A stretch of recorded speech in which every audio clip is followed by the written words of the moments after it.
Finally, after all this time, after all these years, we have the closest comparison to the masterpiece that is Alvin and the Chipmunks, the Road Chip.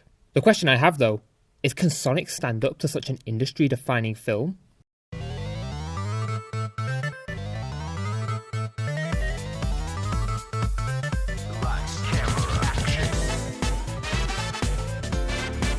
Right, let's get this out of the way.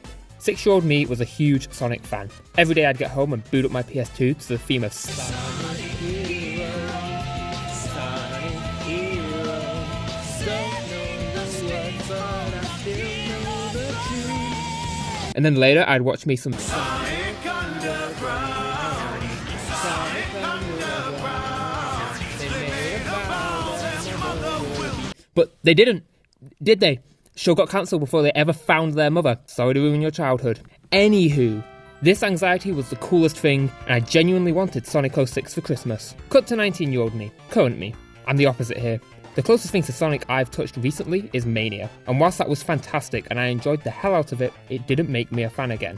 Now I take you on that quick opening because I believe that you might get more out of this movie as a fan of Sonic. So whilst I'm talking about this movie, I'll be doing my best to view it as a movie, but know going in that if you're a Sonic fan, I will recommend it at the end. Right, as usual, let's start from my favourite thing about this movie.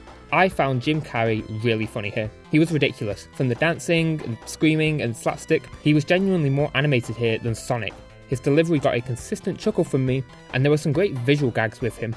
The man has multiple supervillain Spotify playlists, and a section on his fuse box is labelled Evil Lab. I loved it. Followed by that were the credits. Because the movie was finally... the credits were styled like the retro games, but the quality was more comparable to Mania. It was super cool, and the best design in the movie. Sonic was also bearable. He had some funny lines, and there were points where I did feel for the guy, but all of that was hampered by the predictable nature of the film. This film is one of those, hey, what if insert animated character was in our world? Wacky shenanigans ensue. The film does that thing where it starts with an action scene, then freeze frames, and Sonic's like, wow, I bet you're wondering how I got here. Not really, mate, you're Sonic, Eggman is chasing you. I may not be a fan, but I know the plot. The plot as a whole is as predictable as a YouTuber asking you to subscribe. Please do that, by the way. We're itching closer to 100. Sonic meets Dave at the start and they're not friends, but slowly they become best buds and happy ending blah blah. I know I joked at the start that this film was like Alvin and the Chipmunks, but really, it is the closest comparison.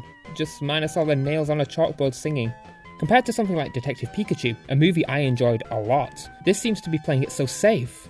I get that a Sonic movie in 2020 was already a risk, but now that this movie has almost tripled its budget in the box office, it'd be nice to get something more interesting with the sequel, especially with not one, but 2 sequel teasers. The film looked like you'd expect, with the exception of some cool Quicksilver sequences. I'm always a sucker for these. Each one was well done, but once the film got back to normal, it felt like a made-for-TV movie. The generic sets weren't interesting, and neither were any of the locales on the road trip. The unique sets were pretty cool though. Sonic's home looking like the games, and Robotnik's evil lab looked really cool. Lastly, the music. Okay, like I said, I'm not a Sonic fan, but I do recognise the music. With that in mind, why did you play a piano rendition of Green Hill Zone at the end of the film, but the rest of the score was just generic action movie schlock? What the fuck? Once again, this film just seems to be playing it too safe to appeal to a general audience. This is all in direct contrast to the people making this film. They all seem to know what Sonic fans want. They show the frickin' Sonic picture in this movie, and they make Robotnik look exactly like he does in game. I'd love to see a version of this film with no studio interference, should that have been the case for why it turned out the way it did.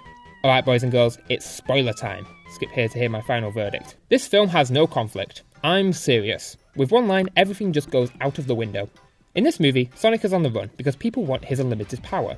When he gets found out, he has these rings he can use to teleport. This is all well and good. We see that Sonic has a map of safe worlds, and around half of them are crossed out. The main thing is that the next planet Sonic has to visit is a shitty mushroom planet, and he doesn't want to go there because... Genesis! Does. Genesis! Does. Genesis! Does. Genesis! Does. Genesis does. What Nintendo? So in my head, I'm like, okay, the rings have a predetermined destination. Sonic has to progress through each world in a certain order, sort of like, say, a video game? But then halfway through the film, Sonic says you just have to imagine where you want the ring to go and it'll take you there. So why do you have to go to the mushroom planet? You have more options. Why don't you just teleport to Greenland if you're found in the States? Or how about just check out all of the planets before you go to them, then make an order of worst to best?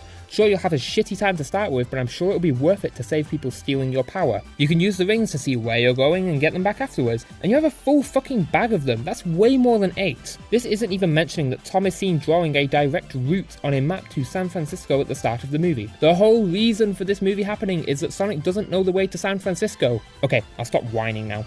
Overall, this movie wasn't for me, but it might be for you. The people in my audience seem to be having a pretty good time. If you're a Sonic fan, I think you'd get some decent enjoyment from this movie. If for whatever divine reason you think Alvin and the Chipmunks is actually the pinnacle of cinema, then I present to you your movie of the year. If you like Jim Carrey and find him funny, I think you'll enjoy this. Me personally, I was bored out of my mind. I could see some merit here, but so far, this is the weakest film I've seen all year. That was an experience. And sad to say, it was my second to last cinema experience for the foreseeable future.